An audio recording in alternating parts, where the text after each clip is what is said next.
আসসালামু আলাইকুম রহমতুল্লাহি ওয়া সম্মানিত দর্শক, বাংলাদেশের ক্ষমতার পট পরিবর্তনে মার্কিন যুক্তরাষ্ট্রের যে ডিপ স্টেট পলিসি, এটি এখন রীতিমতো ওপেন সিক্রেট। কারা কারা ডিপ স্টেটের এজেন্ট, কারা কারা ডিপ স্টেটের মাস্টার মাইন্ড, কারা কারা ডিপ স্টেটের সুবিধাভোগী এবং শত্রু, এটিও এই সমাজে রীতিমতো ওপেন সিক্রেট। বাংলাদেশের রাজনীতিতে এখন যারা আছেন তাদের মধ্যে কাকে কাকে বা কোন দলকে আমেরিকা বেশি পছন্দ করে এবং কেন কি কারণে আমেরিকা কাউকে অপছন্দ করে, এটিও এখন মোটামুটি বোঝা হয়ে গেছে।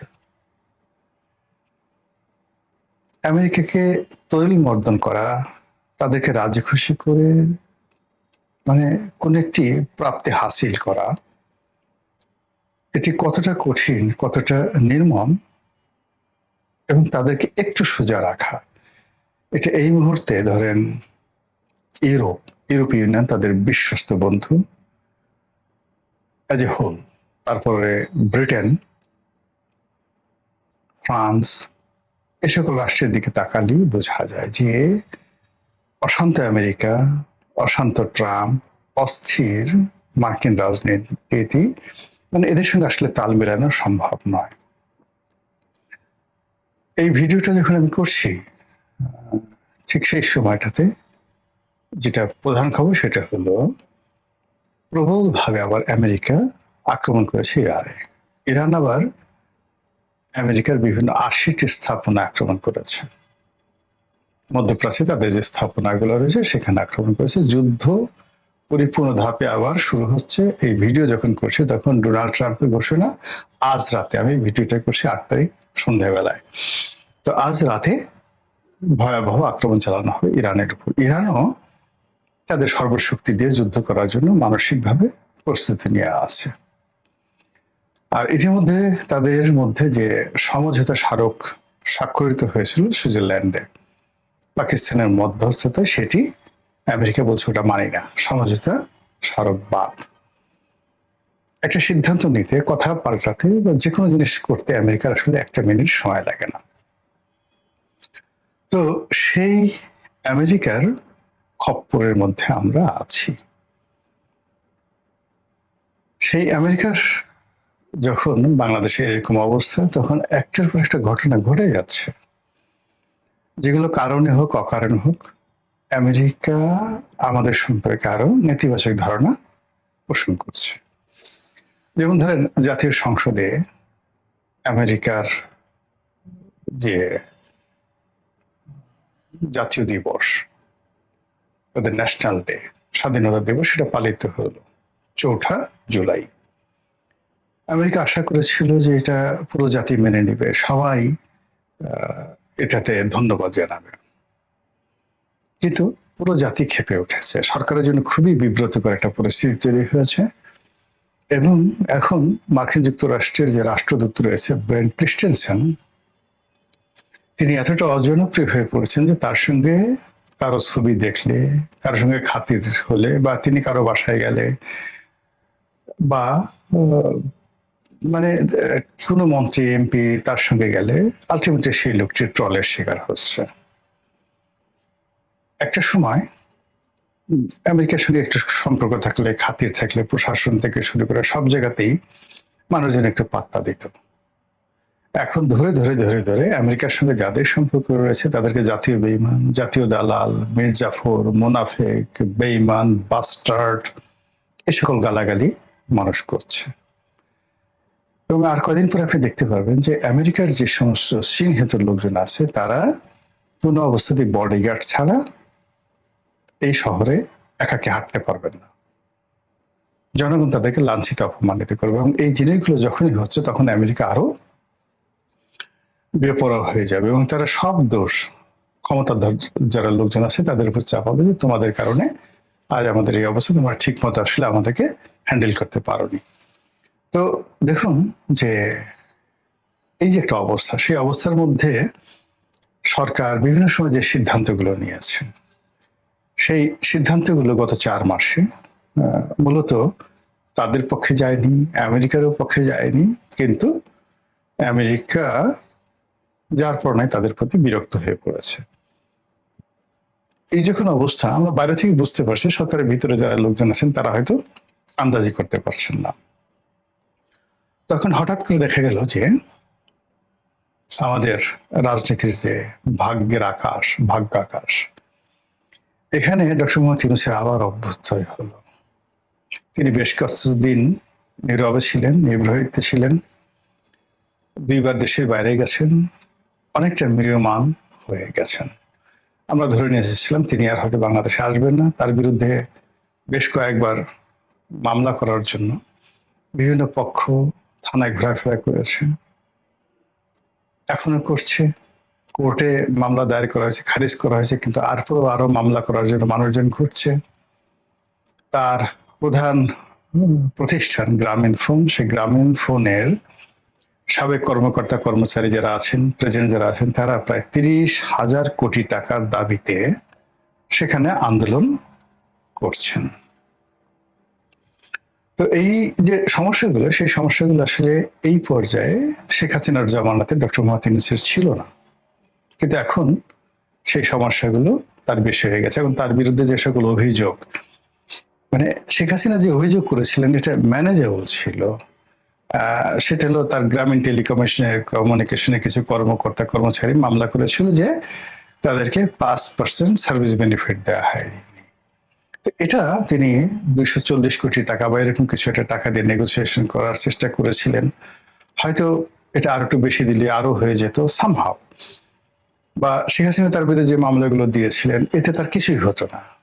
কিন্তু এখন তার মাথার উপর যে সকল খড়গ, যে সকল অভিযোগ, যে সকল মামলা মানে ঘূর্ণিপাক খাচ্ছে, তো সেখানে আসলে তার শীত হয়ে পড়ে যাওয়ার কথা, কিন্তু সেটা হলো না। তিনি যেটি হলেন, সাম্প্রতিক সময় দেখা গেল তার একটা জন্মদিন ছিল বোধহয়, 88 বছর এরকম বার্ষিকী জন্মদিবস, সেই উপলক্ষে একটা অনুষ্ঠান হলো। সেই অনুষ্ঠানে তিনি নাচলেন, সবার সঙ্গে নাচলেন, এবং সেই অনুষ্ঠানে তার যারা সহযোগী ছিলেন, এনসিপির যারা নেতৃবৃন্দ, তাদেরকে তিনি নাটকীয়ভাবে দাওয়াত করলেন, পরিচয় করে দিলেন ভিন্ন ভিন্নভাবে। আসিফ মোহাম্মদ সজীব ভুঁইয়াকে ভিন্নভাবে উপস্থাপন করলেন, নাহিদ ইসলামকে আলাদাভাবে এনলাইটেন করলেন, হাইলাইট করলেন। এই সব মিলিয়ে তার যে এই নাচানাচি, এটি জনাব তারেক রহমান সাহেবের জন্য অশনীয় সংকেত। লিখে রাখেন। প্রথমত আমরা সবাই জানি যে ডক্টর মোহাম্মদ ইউনূসের সঙ্গে লন্ডনে একটা ভালো বৈঠক হয়েছিল। তারপর আমরা অনুমান করেছিলাম যে সেই বৈঠকে একটা সমঝোতা হয়েছিল। সেই সমঝোতা কি কি হতে পারে? সেই সমঝোতা হতে পারে এনসিপিকে রাজনীতিতে পুনর্বাসন করা, ডক্টর মোহাম্মদ ইউনূসকে প্রেসিডেন্ট বানানো, জুলাই সনদ বাস্তবায়ন করা, ইত্যাদি ইত্যাদি আরো অনেক কিছু। তো সেগুলো হলে হয়তো এনসিপি, ডক্টর ইউনূস, আমেরিকা, তাদের সঙ্গে যে একটা ভারসাম্যপূর্ণ সম্পর্ক সেটি সরকারে থাকতো, কিন্তু তারেক রহমান সাহেব এবং বিএনপির কোনো ক্ষমতা থাকতো না। এবং এখন এই জিনিসগুলো যে মান্য করা হয়, মানে বাংলাদেশে সবাই আবার ডক্টর মোহাম্মদ ইউনূসমুখী হবে। আমাদের দেশে ক্ষমতা যার হাতে, তার পিছনে মানুষজন ঘুরে, তখন বিএনপি ছেড়ে মানুষজন জামাতের পিছিয়ে ঘুরবে, এনসিপির পিছিয়ে ঘুরবে, ডক্টর মোহাম্মদ ইউনূসের পিছিয়ে ঘুরবে, এবং তারেক রহমান সাহেবের বাসায় কেউ যাবে না। সব ডক্টর মোহাম্মদ ইউনূস যদি প্রেসিডেন্ট হন, সবাই তখন প্রেসিডেন্ট ভবনে, মানে বঙ্গভবনে গিয়ে ভিড় করবেন। এটা হলো স্বাভাবিক। এটা তো বিএনপি বুঝে। একটা সাধারণ তেলাপোকা যদি বুঝে, বিএনপি কেন বুঝবে না? ফলে কি হলো, এই মূল যে বেসিক এবং ফান্ডামেন্টাল যে জায়গাগুলো, সেই জায়গাগুলোতে বিএনপির সঙ্গে, আমেরিকার সঙ্গে, তারপর জামাতের সঙ্গে, এনসিপির সঙ্গে এবং ডক্টর মোহাম্মদ ইউনূসের সঙ্গে একটা ফাটল তৈরি হয়েছে, দূরত্ব তৈরি হয়েছে। যেহেতু বিএনপি ক্ষমতায় আছে এবং তার একটা বিরাট সংগঠন রয়েছে, সেই সংগঠনের কারণে এই বিষয়গুলো টের পাওয়া যাচ্ছে না, কিন্তু চক্রান্ত চলছে সর্বোচ্চ লেভেলের। আর তারই ধারাবাহিকতায় যেটা বললাম, যে অনেকগুলো সমস্যা থাকা সত্ত্বেও doctor Mohammad Yunus could jump, could dance at the age of 88 years. 88 বছর বয়সে তিনি লম্ফ দিতে পারেন, জম্প দিতে পারেন এবং তিনি হাসতে পারেন এবং নাচতে পারেন।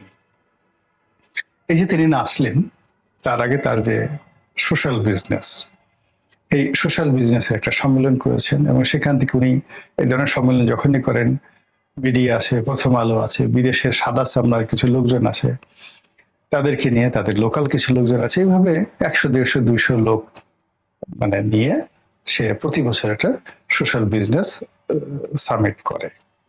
এই বছর সেটা করেছে।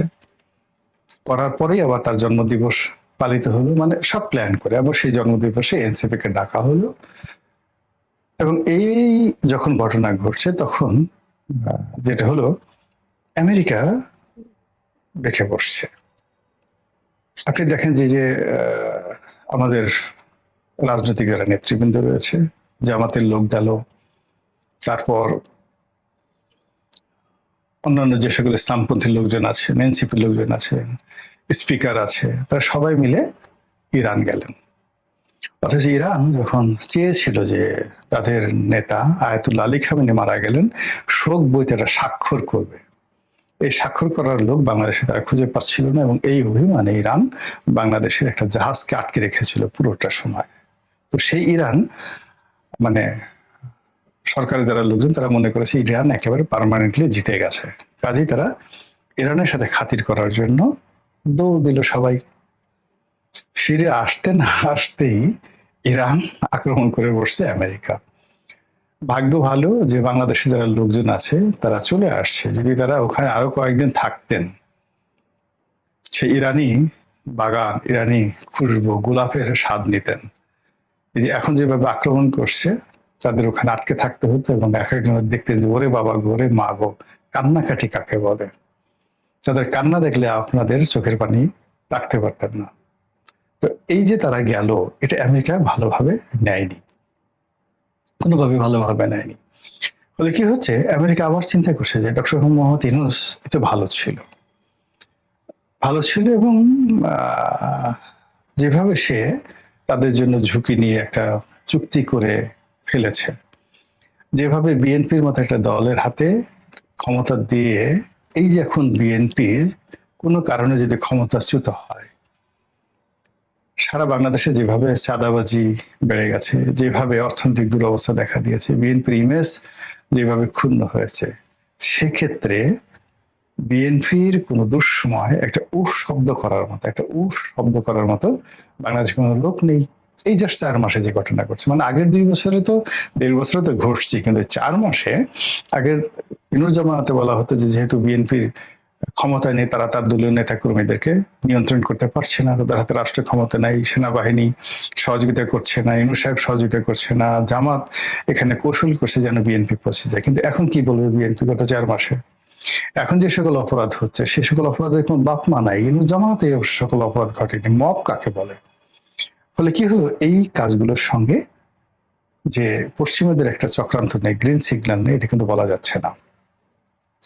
এই অবস্থাতে যেটা হলো, এখন মানে বলতে গেলে এই যে আমরা যে অন্ডকোষ ফাটানোর কাহিনী দেখছি, একজন ভিক্ষুকের টাকা ছিনতাই করতে গিয়ে যখন সে ভিক্ষুকে মেরে ফেলছে ছিনতাইকারীরা, এই অপরাধগুলো ঘটার সাথে সাথে সেগুলো নিয়ে আবার যেভাবে প্রচার হচ্ছে, তাতে করে বিএনপির জন্য একটা অস্বস্তিকর পরিবেশ তৈরি হয়েছে। আর বিএনপি যারা বিরোধী শক্তি রয়েছে এবং প্রো আমেরিকান গ্রুপ যারা রয়েছে, তাদের মধ্যে এক ধরনের আনন্দ, উল্লাস, উচ্ছ্বাস লক্ষ্য করা যাচ্ছে। এবং ঘুরে ফিরে সেই আগের জামাত, এনসিপি, ইউনূস, এই যে একটা সিন্ডিকেট বা একটা চক্র, এই চক্রটির প্রতি যে আমেরিকা তাদের যে নতুন নেক দৃষ্টি দিচ্ছে না, তার কোনো নিশ্চয়তা নেই। অনেকে হয়তো বলতে পারেন, তাহলে ইউনূস সাহেব এই ক্ষমতাটা ছাড়লেন কেন? আমেরিকা যদি এতই সাপোর্ট দেয়, এর কারণ হলো যে ওই সময়টিতে অনেকগুলো বিষয় ইউনূস সাহেবের জন্য অস্বস্তিকর হয়ে পড়েছিল, আমেরিকার জন্য অস্বস্তিকর হয়ে পড়েছিল। কিন্তু এখন তো আওয়ামী লীগ নেই, আওয়ামী লীগ আসার কোনো সম্ভাবনা নেই।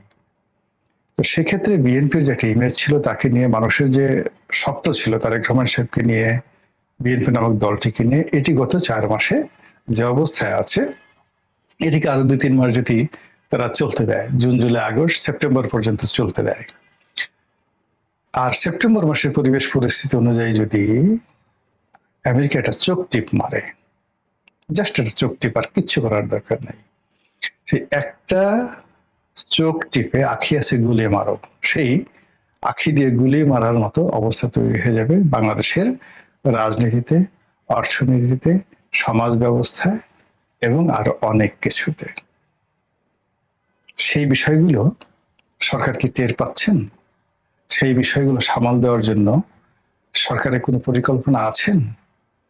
নাকি ডক্টর মোহাম্মদ ইউনূস যে জন্মদিনে নাচলেন, এই গত কয়েক বছরের মধ্যে আমরা তো ডক্টর মোহাম্মদ ইউনূসের এরকম নাচ দেখিনি।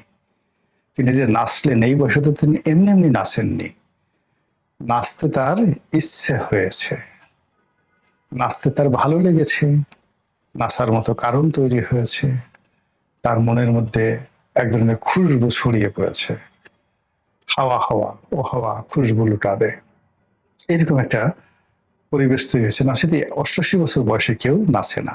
এই নাচের সঙ্গে রাজনীতির কতটা সম্পর্ক, এটি আগস্টের শেষের দিকে এবং সেপ্টেম্বর মাসের প্রথম দিকে আপনি আমি সবাই দেখতে পাবো। মহান আল্লাহ আমাদের সবাইকে হেদায়েত দান করেন এবং হেফাজত করেন। আসসালামু আলাইকুম ওয়া রাহমাতুল্লাহি ওয়া বারাকাতুহু।